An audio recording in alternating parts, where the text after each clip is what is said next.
Please subscribe to Face TV Africa and turn the notification on. Face TV Africa, ẹ jọ̀ọ́, subscribe, hete.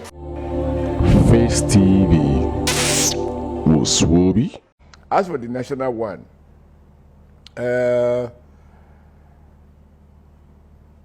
it's not the first time I'll be involved in national campaign. I was national chairman the last time when we went on presidential campaign, so I'm familiar with the geopolitical issues of the country, and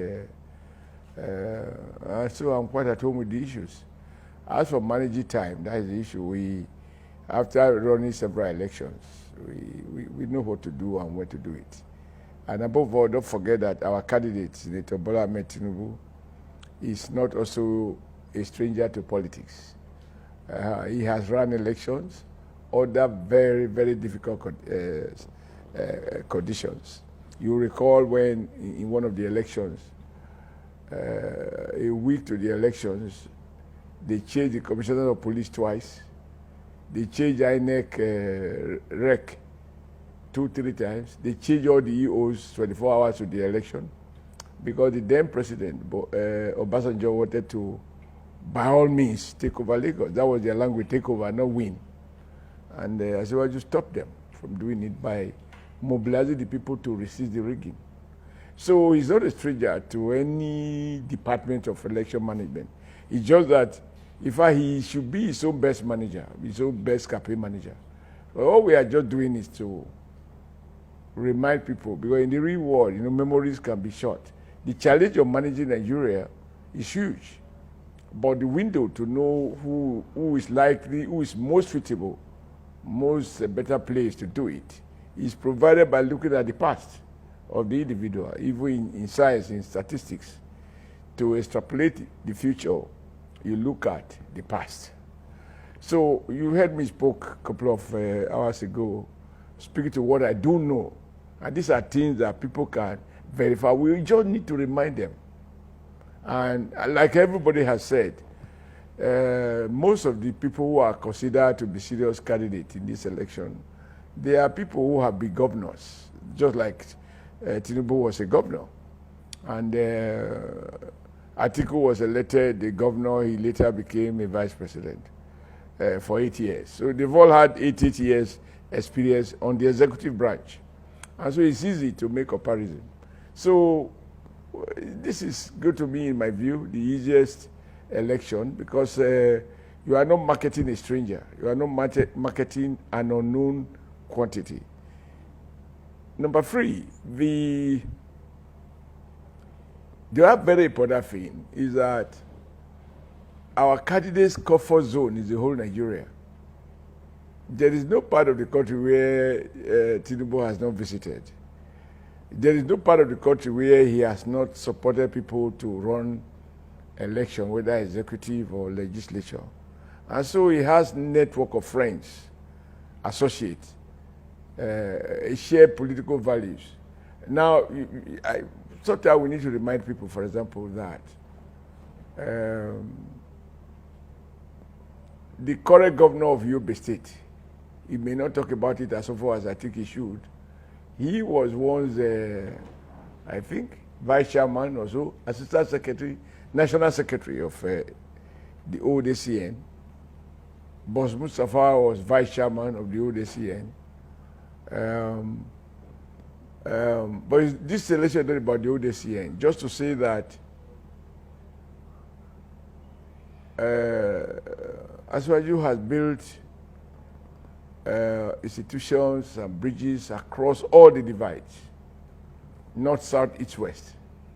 And of course, he can only identify people he has supported to grow and prosper in their various fields beyond EDGs of Lagos State. So it's a part of Nigeria, and again, that's what Nigeria needs at this point. Again, these are no issues that are difficult to explain. Sometimes the media appear to quote unnamed sources, and they prefer the more negative stories. What I've heard is that people are saying, of the 3 leading candidates, or the three similarly leading candidates, who has better chances, having regard to who they are, the vast network, their comfort zones, and what they are known to stand for. Of all three, none of them can compete with Asiwaju. And if people say, oh, we need federal might, there must be PDP people who, after doing do or die politics in 2009, 2007, they produced a president who, may so rest in peace and may God bless him abundantly in heaven, said, look, this election was not clean, but he will do everything to try and clean it up. So, because rigging is all that they know, they can't think outside what they know.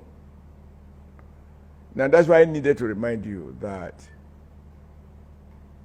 when you grow up in the kind of political environment in which Asiwaju has developed himself, under a very repressive federal might, and yet he retained Lagos, you couldn't have rigged with a commissioner of police that was imposed by somebody who was determined, quote, to take over. They never use the word win, to take over Lagos. He said DC was withdrawn. He knows how to mobilize the people. And the people know him. Nigerians now are looking for a unifier. Everybody talks about, watching your TV screens and reading newspapers. It appears beyond the issues of security, economy, and so on, people are genuinely concerned about what seems to be growing division. The emergence of what I call ethnic champions and even increasingly religious bigots. Of these three, who can better be entrusted with the unity of the country? Is it an Atiku Abubakar who went to Kaduna to say, if you are Yoruba, you are not good enough to be voted for? Not the person, just be Yoruba. I said, don't vote for Yoruba. Those were his words. And don't vote for Igbo. Those were his words. He didn't say don't vote for Peter because of any reason, but he's Igbo, so don't vote for him. Tinubu is Yoruba, don't vote for him. So, at a time like this, when everybody is talking about the need for national unity, etc., is it an Atiku who is preaching division that you want to vote for? Now, for my very good friend, and I always use the word good friend because he is. But it's just that the thing is not about friendship, it's about capacity. It's an open secret that he couldn't manage the politics of Anambra. Please subscribe to Face TV Africa and turn the notification on. Face TV Africa, subscribe, Face TV was Swoby.